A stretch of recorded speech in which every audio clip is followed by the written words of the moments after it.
Hello সবাইকে, 1111 পোর্টালে financial remedy নিয়ে চলে এলাম। অবশ্যই তোমরা করো 11ই নভেম্বর এই ম্যাজিক্যাল রেমেডিটা। কি করতে হবে, 11টা তুমি লক্ষ্মী করি নেবে। যাদের খুব টাকা পয়সার প্রবলেম হচ্ছে অবশ্যই 11টা লক্ষ্মী করি নেবে।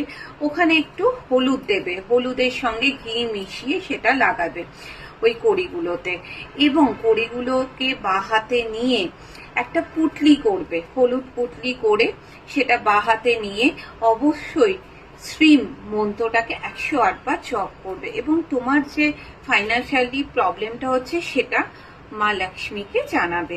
তারপর ওই পুটলিটা মা লক্ষ্মীর কাছে রেখে দেবে, এবং 12ই নভেম্বর সেটাকে ঠিক 6টার আগে, বিকেল 6টার আগে উঠিয়ে সেটা তুমি তোমার ক্যাশ বাক্সে বা তোমার কাছে পার্সেও রাখতে পারো। করে দেখো এই রেমেডিটা। আমি জানি এটাতেও তোমাদের থেকে প্রচুর ফিডব্যাক পাবো, যেমন আগের রেমেডিগুলোতে পেয়েছি। আর পার্সোনালি কনসালটেশন করার জন্য আমাকে হোয়াটসঅ্যাপ করো 7044577495। খুব খুব ভালো থেকো।